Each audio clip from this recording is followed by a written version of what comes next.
ఒక గ్రామంలో ఒక ఆసామి ఉండేవాడు. ఆయనకొక కొడుకు కూతురు ఉండేవారు. కాలక్రమేణా కొడుకుకు పెళ్ళై కోడలు కాపురానికి వచ్చింది. దాంతో ఇంట్లో ముగ్గురు ఆడవాళ్ళయ్యారు. ఆసామి భార్య, కూతురు, కోడలు.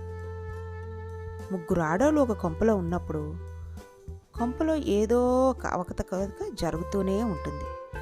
ఈ ఇంట్లో ఇద్దరు ఆడవాళ్ళు తల్లి కూతురులే కనుక వాళ్ళిద్దరికీ పద్ధతులు ఇంచుమించు ఒకటిగానే ఉండేవి. పోతే కోడలు పరాయి పిల్ల.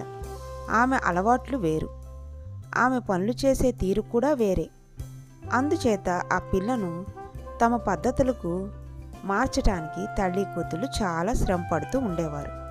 కోడలు గనక ఆమెకు ఒకటికి 2 సార్లు చెప్పినా తెలియదన్నట్టు కూడా భావించి చెప్పిన విషయమే మళ్ళీ మళ్ళీ చెప్తూ ఉండేవారు. ఒకరోజు ఆసామి బావమరిది చుట్టపు చూపుగా వచ్చాడు.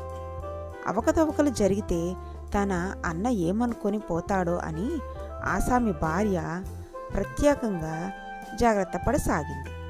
ఆవిడ బిందె తీసుకుని బావి దగ్గరికి వెళ్ళి, కోడలు ఏమో పొయ్యి మీద పులుసు కాగుతుంది గాని అందులో గుప్పడు ఉప్పు వెయ్యి, మళ్ళీ మర్చిపోగలవు జాగ్రత్త అని వెళ్ళింది. 2 రోజుల క్రితం కోడలు పులుసులో ఉప్పు వేయడం మర్చిపోయింది. ఆ సంగతి కోడలికి జ్ఞాపకం చేసే ఉద్దేశంతో అత్తగారు ఇలా అంది. చేతిలో పని అయిపోగానే కోడలు పులుసు కళాయిలో ఇంత ఉప్పు వేసి వేరే పని చూసుకోబోయింది. మరి కాసేపటికల్లా ఆడబిడ్డ పిడకలు గోడకు కొట్టడం ముగించి చేతులు కడుక్కొని వంట ఇంట్లోకి వచ్చి పొయ్యి మీద కాగుతున్న పులుసు చూసింది.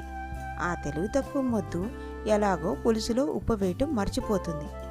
ఆవిడ తరహా నాకు తెలుసు, మామయ్య వచ్చాడు అనుకుని ఆమె ఒక పిడికెడు ఉప్పు తీసి పులుసులో వేసి మళ్ళీ వెళ్ళిపోయింది. ఇంతలో అత్తగారు నీళ్ల బిందెతో తిరిగి వచ్చి పొయ్యి మీద పులుసు చూసి, ఆ మొద్దుకు మళ్ళీ మళ్ళీ జ్ఞాపకం చేయడం కంటే నేను చేసుకోవడమే నయం అంటూ ఒక గుప్పెడు ఉప్పు తీసి పులుసులో వేసింది.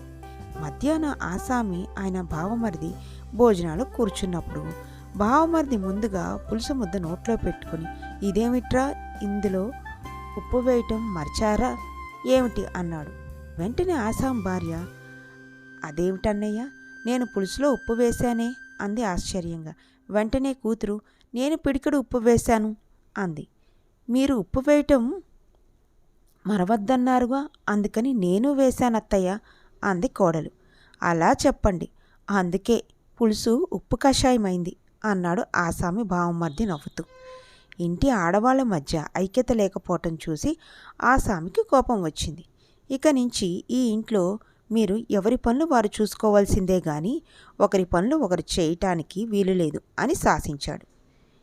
ఇంతట్లో ఆ ఇంట జరిగే అవకతవకలు అన్నీ నిలిచిపోయాయి.